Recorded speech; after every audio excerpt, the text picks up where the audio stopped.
Deməli, pasiyentimizdə böyük ölçülü miyolmadır, əməliyyata hazırlayırıq. Çox yaxşı qızdır, mənim belə deyək, köhnə pasiyentlərimdəndir. Amma bir səhvi ondadır ki, neçə vaxtı baxmayaraq qanaxmadadır. Çox aşağı hemoqlobin gəldi, çox aşağı, özünü çox pis eləyir.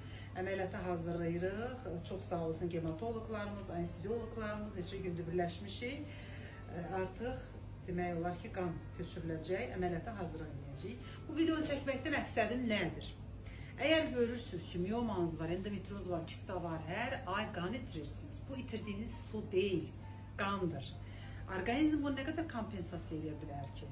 Getdikcə bu sizə verəcək anemiya, ağır dərəcəli anemiya, məcbur oluruq biz o siz itirdiyiniz qanı yenidən alaq və sizə köçürək.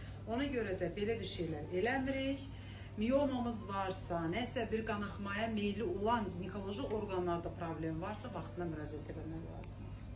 İnşallah sən də sağalacaqsan, əməliyyatımızı da eləyəcəyik. Əməliyyatdan sonra mən səni paylaşacağım inşallah. Master klası salmışam, inşallah master klası əməliyyat olacaq. Allah razı olsun.